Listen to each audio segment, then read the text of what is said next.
wanted to say thank you guys for having me today. Thanks for letting us be a sponsor. Josh, thank you for sending the invitation. Always happy to support NAHU.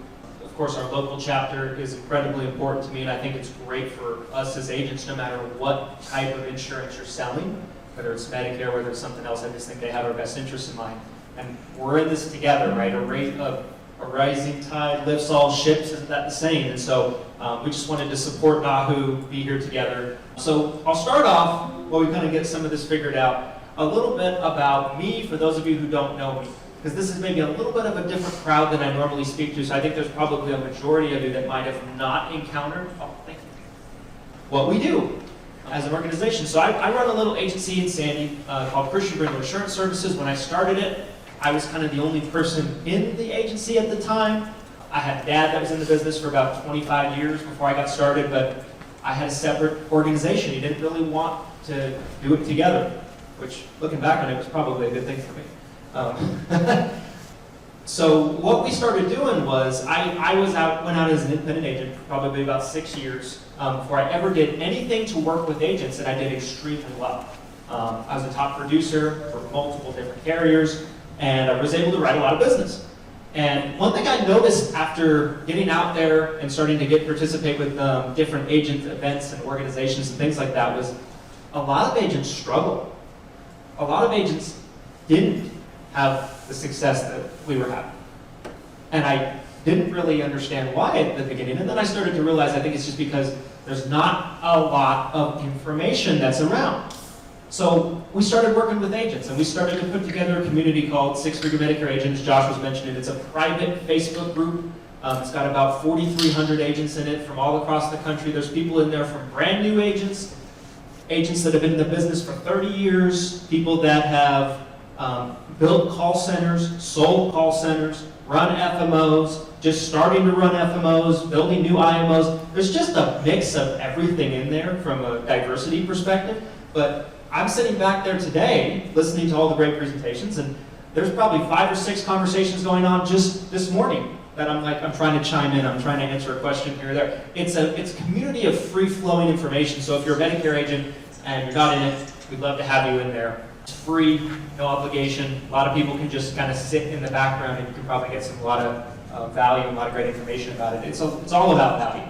So what I'm going to talk about today is, originally I was going to talk about a presentation that I've done over the last couple of years. I actually did it at the last Utah NAHU event, but it was virtual, called what multiple 6-figure and 7-figure agencies do that normal agencies don't. But I wanted to change up the material a little bit for you guys and talk about call centers.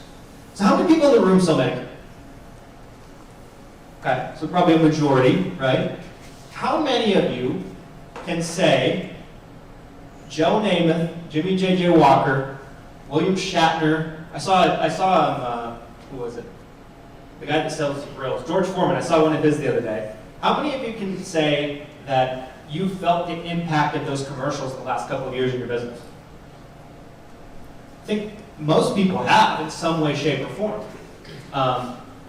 We have the regulations coming out, but do we really believe it's going to stop them necessarily? Because I don't. I think they're going to find a way around it. I think they're going to find a way to maybe tweak a couple things, but we'll still have the commercials. It might not be as blatant as it was, but I still think it's something that we need to be thinking about.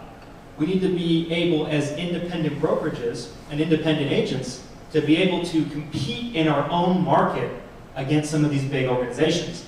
And I'm going to talk about how, in my office, what we focus on to kind of have that as a kind of a battle cry, if you will, to make sure that we don't get bulldozed by an organization that's, let's face it, they're a lot bigger than us. They have a lot more of a marketing budget than us. So I'm titling this, I'm combining it with my original presentation, but I'm titling this How to Combat Call Centers. There we go. Okay, a little bit about me. Talked about me a little bit, so I won't stay on this slide long, but so I've published and written 5 books, three for consumers, for people on Medicare, and then 2 books for agents to kind of help you be more successful in your business. We have the first book for agents actually back at our table, back at the Six Figure Medicare Agent table. So if you want a book, when we're done here, go back, grab a book, it's free. We're making sure that everybody gets one that wants one.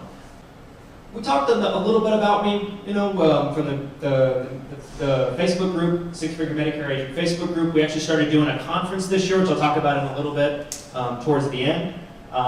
And I've been a top producer. I've spoken on a bunch of stages, and my battle cry is growing your business. How many people like their business to grow? If you don't raise your hand, you're asleep. Everybody should want that. Everybody should want their business to grow. And my emphasis is always building your business to be better than it was before, more efficient, more profitable, more dynamic. Whatever you want your business to look like, that's kind of the focus and the mentality that I want to have. And I think that's the mentality you need to have to combat the call centers. So let's talk about these a little bit. It was kind of discussed earlier in the day, but to me, these are the two that come to mind. I think that, I hope I don't get in trouble for saying this, but I'm going to say it anyway, probably done the most damage the last 3 or 4 years. GoHealth, SelectQuote. These are the companies that are literally, from what we've seen, using offshore call centers in Pakistan and just other different organizations to do live transfers, to get a person on the phone. And a lot of times they're literally making it sound like they're Medicare. I don't know how we wonder why these new regulations came down. That's why. That right there is why. But what we've seen with these organizations is their stock prices have started to fall. Their business model isn't working. They're penny stocks, practically. And so, with their stock prices in the toilet, they're starting to revamp their approach. They're trying to figure out how to kind of turn the ship around a little bit. But there's some things that you as an independent or agent, or if you run an agency, can do that they can't do. And that's what we're going to be talking about today. All right, so the average customer still prefers to work with someone local. I was actually just having a conversation earlier today. Somebody that I had talked to lives in another state. We actually carry most of the carriers in that state, but they're talking to somebody local. And that's fine, and that's okay. I understand. They can't sit down in person with me. And so there's a lot of interest in that from your clients and customers. So if you're working specifically this market here in Utah, you immediately have an advantage over all the people that are calling your clients and the prospective customers that you're working that are calling from out of state. Because when someone turns 65 these days, they're getting calls from all over the country. They're not necessarily just getting calls from people locally. I remember when I first started, that wasn't really as much of a thing. It was more so like you're competing with agents on a local course. But now it seems like if you talk to somebody and you're actually local, it's like refreshing for them. Because they're so used to talking to people from all over the place that, let's face it, probably don't know all that much about the local market here. So, to me, the way to stand out is to have a strong brand. What is your name? What is your message? For us, it's specializing in Medicare health plans. That's what we do. That's what we're good at. And we don't care to be good at anything else. I had someone come into our office a couple weeks ago, wanting us to, contract for this, contract for that different kind of product. I'm like, I don't care, dude. I don't care. This is what we do. This is what we're good at. I'm not looking to muddy the waters. So that's our brand. Our brand is we specialize in Medicare health plans. We're really, really good at that. And that's the message we want to portray to people. Your look, your image, your logo. What do people see with your logo? Because the days of just working generic leads are getting farther and farther away from us, in my opinion. It's so easy for another agent to fill those shoes if you're just doing generic marketing, generic mailers, for another agent to just pop into your shoes and take your place. There's no relationship. It's so transactional to me. So to me, we do business so strongly on a branding perspective. And the third thing is your face. Having your face on everything is going to be helpful. Have it on your mailers. Have it on your advertisements. And don't be afraid to put yourself out there. This is what's allowed us to grow as quickly as we have. It's putting ourselves out there. It's branding. And there's a lot of different ways that you can do that. We're going to talk about that a little bit more here. Okay, so here's some examples of our latest branding. So top one on the right, it's a mailer that we sent out. We started putting up billboards around town. That's one we have in Murray. Some of you might have seen it, some of you might not. Now, if you drive in that area, you're not going to miss it. I guarantee you. But it's about having branding that all kind of ties together. So with us, we run Facebook ads, we run digital ads. It all has the same branding, the same logo, has pictures of me, videos of me. I'm all over the place, not because I'm narcissistic or anything like that. Some people might think that, but hope not. It's all going to tie together. It's all going to support one another because it's repetition, right? Marketing and branding to me, and what you have at your disposal, is you have the ability to brand yourself. In 2022, there's never been an easier way to brand yourself with all the tools and technology you have available to yourselves.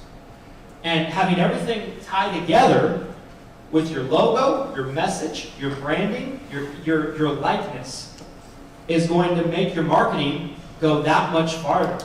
Because somebody might have got a mailer, and then they might see you on a Facebook ad, or they might see a billboard, they might see something. They'll say, I've seen this somewhere before. And it just builds repetition. It's almost like you have an army of people that are spreading your word for you, but it's doing it 24/7. So let's talk about call centers for a second and how they actually do business. So most call centers, they're going to be licensed and they're going to work with people in all 50 states. They don't know your local market like you do. A lot of them don't have all the carriers that you do. They won't have some of the regional carriers, which is a big deal, because that limits their options. Not only that, they don't know what plans are strong in our market here. They might have just got off the phone with somebody in Florida or Texas or New York or God knows where, and the plan they just sold them was fantastic. The same plan's here, but it's not as competitive here. And they just don't know that. They're trying to make a quick decision. This is kind of your competition these days as an agent. These are the type of people you're going head to head against. So you have to understand kind of what their business model is like. Limited options, they don't have all the carriers. No customer service. Very, very transactional. There is no relationship to speak of. And I think that's the biggest thing and the detriment of the call centers. I think a lot of times they're enrolling people into plans that probably aren't the best fit for them, but they're trying to get off the phone as quickly as possible. And then that person's never going to talk to that agent again. There's no customer service going forward. They just direct them to the carrier.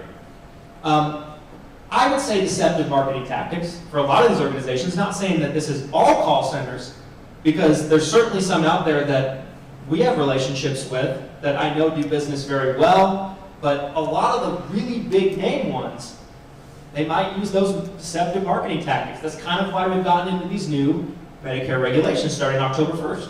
Because there's been such an immense abuse of the rules.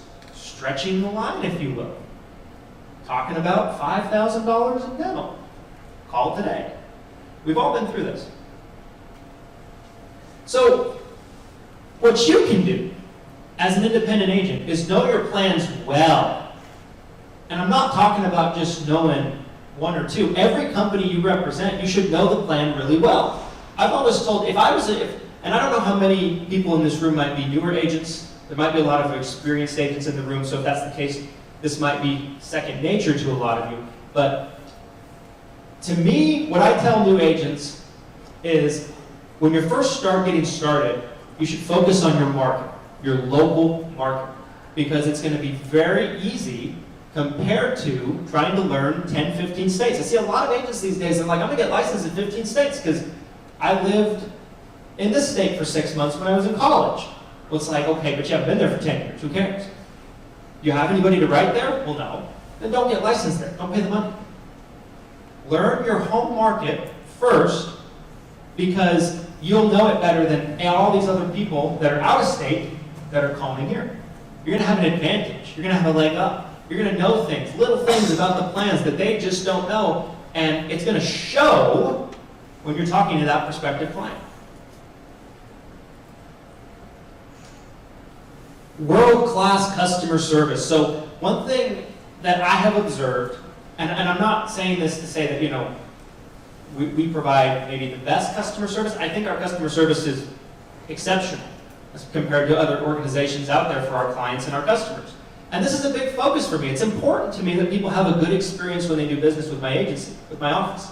I've noticed that every single person that comes to work for us and comes to work in our office, one of the first things they say, at least once in the first 90 days, is they're like, you guys do a lot of things you don't have to do for the client.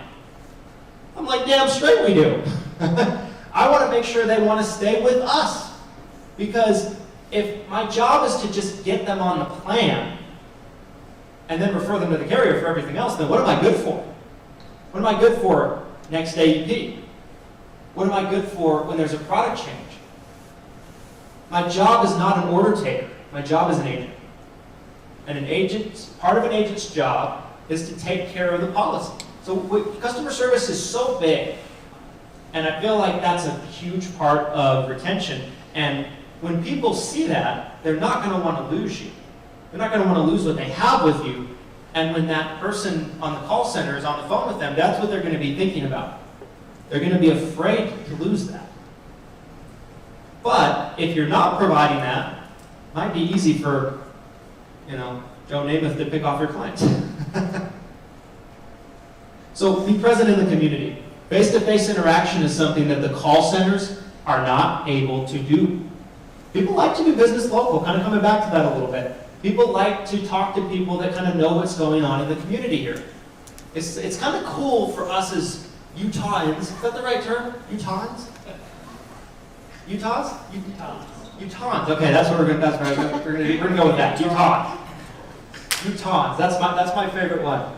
It's nice. It's kind of cool that we can all get in a room together and we can talk and we know what each other's going through. We live in the same neighborhoods. We live in the same communities. Your clients like that because somebody on the ground brings them comfort. It's somebody that they can identify with. It's someone that they can relate with. Probably not as well somebody in Florida, Alaska, something like that. I mean, maybe a little bit, but it's not the same. You have a leg up. If all things are equal, a local agent probably is going to win, opposed to a non-local agent. And so I feel like getting out in the community just reinforces that. There's so many times a client has told us locally here, and it's funny because a lot of them say, we want to be able to sit down with somebody in your office or sit down with you if there's a problem. I'm like, yeah, you certainly can. 99% of the time they never do or need to. Like they'll usually talk to us on the phone even if they're around the corner. But just knowing they can do that sometimes is all it takes to prove that you're the one to work with instead of whoever's in that cubicle talking to them somewhere. So how do we brand ourselves as an agency? How do we really make sure that we are present as an agency? Well, for me, social media has been the most valuable tool to grow my agency, probably more than anything else. A couple people in the room probably knew me before this. If you did, it was probably because you saw me on social media somewhere. You probably saw me on a video somewhere.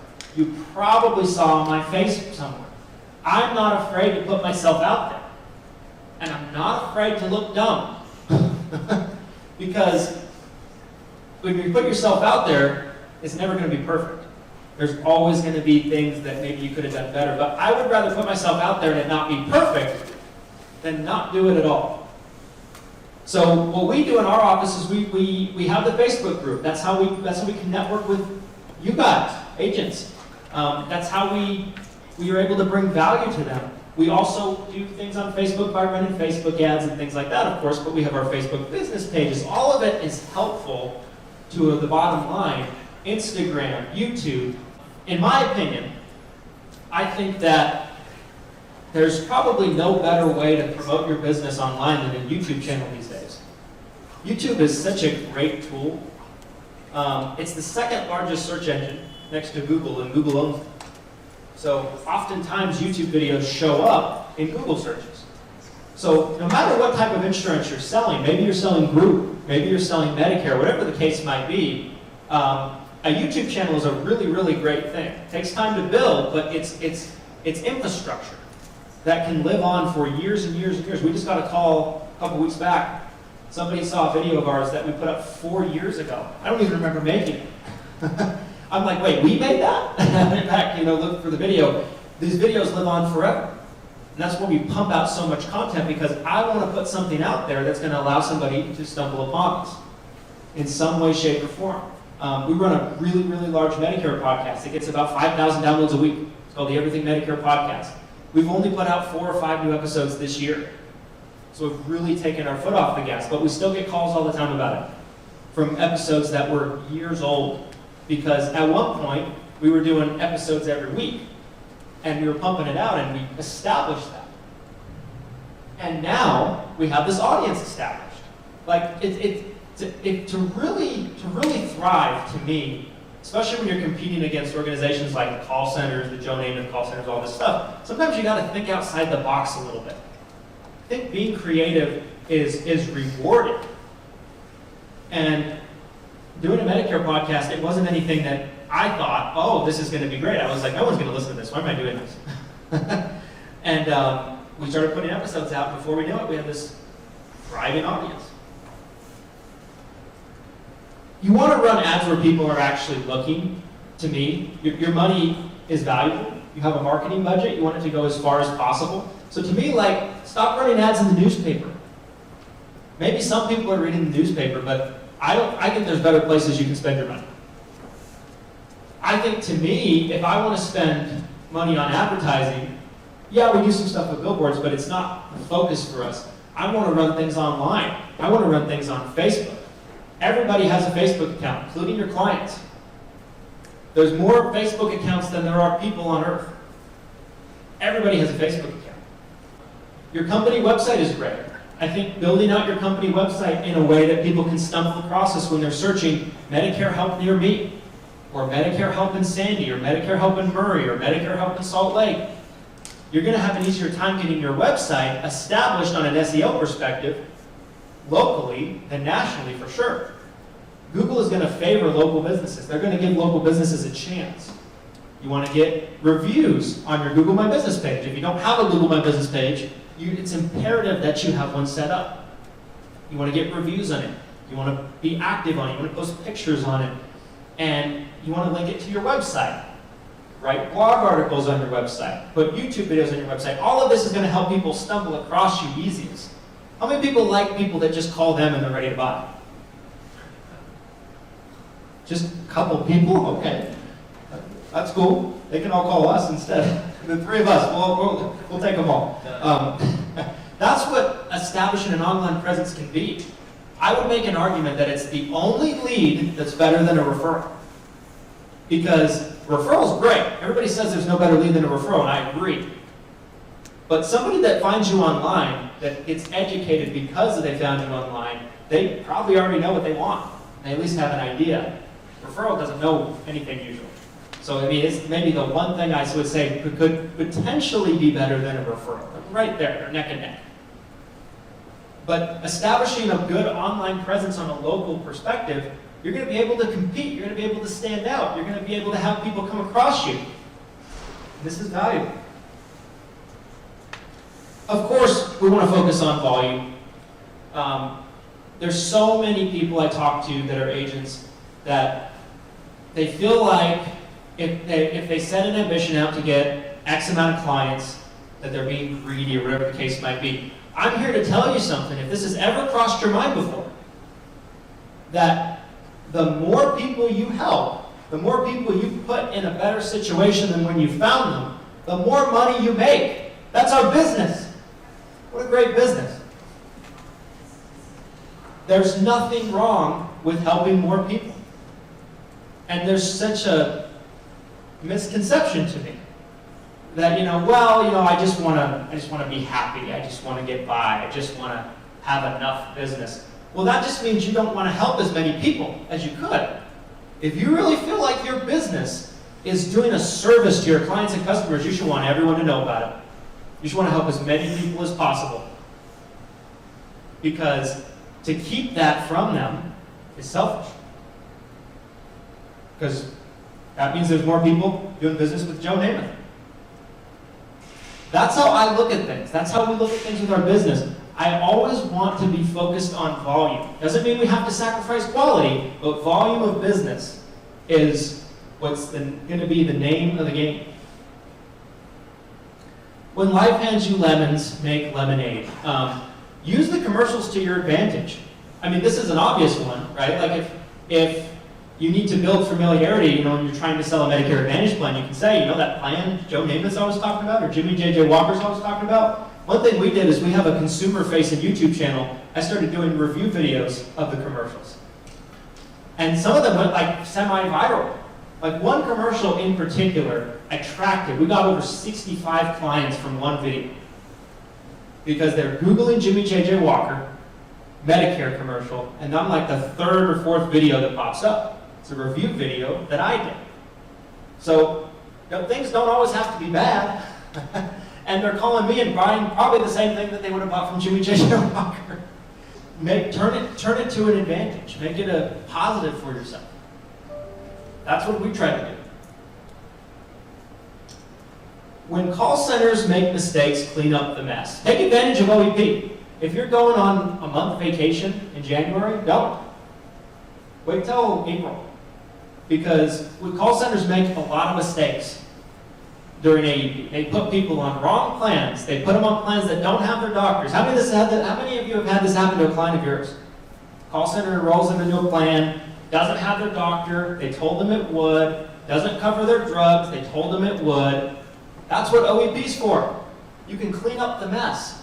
And there's a lot of potential business that will continue to be a mess as long as these organizations are doing business, no matter how they're advertising. As long as they're doing business in our market, here in Utah, they're going to keep messing up. So we can clean up the mess. OEP is a great thing for that reason. I know some agents that were kind of upset about OEP. They're like, oh, well, now there's more chance people can take my clients. Why can't it be it's more of an opportunity to get your clients back or to save them when they're put in a bad plan? OEP is a blessing. So I wanted to quickly talk about this. This is kind of from the basis of my original presentation before we added some of this call center stuff to it. I want to talk about normal business owners versus multiple six-figure business owners, seven-figure business owners. Normal business owners, they fall into complacency. They build a respectable book of business, whatever that might look like for them, and then they just coast. There are a lot of people in our space that do this. They work as a one-man show. They buy leads, generic leads, for the most part, that aren't branded. There's no branding for them. Anybody could take their place, probably in the eyes of some of those consumers, in the eyes of those clients. And they spend just enough to keep their business running. They don't want to spend any more than they need to. And that's how a lot of businesses operate today. If you really want to compete with the call centers, I think what you should be focusing on these things instead. You want multiple streams of leads. A good friend of mine, he always says, very successful guy in the business, he always says, everything works a little, nothing works a lot. And I've kind of stolen that because it's really good. I can't say it any better. Everything works a little, nothing works a lot. So when you're doing marketing and you're getting leads and you're getting lead flow, you should have the focus of having multiple streams of leads. Don't focus on just one thing. There's a lot of agents that were focusing on direct mail the last couple of years, and that's all they did. They went all in on direct mail. They kind of got screwed the last couple of years. Excuse my French. Diversify. Diversification is going to be good because if one stream of lead flow kind of tempers off a little bit, you're going to have a couple of other things to fall back on. We try to have as many streams of lead flow in my office as possible. That's what our focus is. We generate our own leads. You should try to generate your own leads if you can. Because it's going to be, if you can get it right, if you can figure it out, it's going to be a much cheaper cost of doing business opposed to paying a vendor to do it. And it might even both better results because it's your branding, it's your company. It's not some generic, Medicare Solutions or whatever the case might be group that the lead vendors use. Generate your own leads. Collaborate with other people. Network effectively, right? Like, I think when you get to a place that you deem everybody as an enemy, that's not the right mentality. And we're all here to help each other. Collaboration is good to me. That's why we started the Facebook group. So a lot of people are like, I don't want to give this secret away. I don't want to give that secret away. But a rising tide lifts all boats. What was the stat earlier? 100,000 Medicare agents? Licensed and certified? You know how many people there are in Medicare? They outnumber us a lot. There's not a competition problem in Medicare. There's enough business for everybody.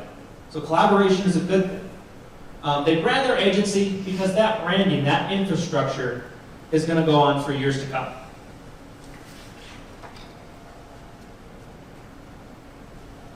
Some of the stuff we already talked about: embrace social media, digital advertising, consistently evolve. You guys get the picture.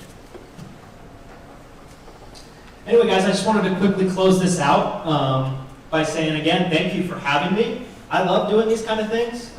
I'd love to talk about growing your business, talk about what we're doing, share that with you guys, and hopefully it helps you out in your business in some way, shape, or form. You can take something and apply it to what you're doing. It can help you build a better business and be more efficient, more profitable. We actually have a conference I just wanted to quickly talk to you about called the Six Figure Medicare Agent Summit. We decided to roll it out for our Facebook group. We actually have it in Salt Lake City. We had the first one back in June, and we had 150 agents there from all across the country. And we had people fly in. We had about 17 speakers, 18? Something like that, 17 speakers. And we had agents fly in from all over the country to see these speakers, but the speaking lineup was absolutely insane. There were people that are 7-figure earners, 8-figure earners, people that had FMOs, people that have built call centers, sold call centers. It was the cream of the crop in terms of some of the most successful people you're going to find in the industry. I wanted to build an event that I wanted to pay to see the speaking lineup. That was my intention.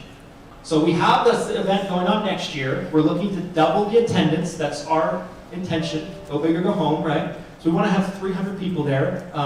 We already have a stacked speaking lineup. And today, one thing that we're offering is we're offering $100 off all tickets. So if you'd like to come, it's here in Salt Lake. It'll be next June 9th and 10th. It's a 2-day event. That I promise you, it is the best experience you'll ever get in an industry event that you'll ever find. And it's something we put a lot of work into. We're spending a lot of money on it.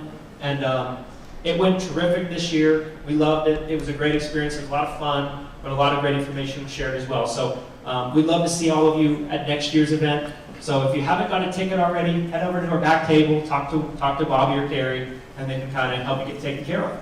So without further ado, guys, I'll bring Josh back up, and thank you guys for having me.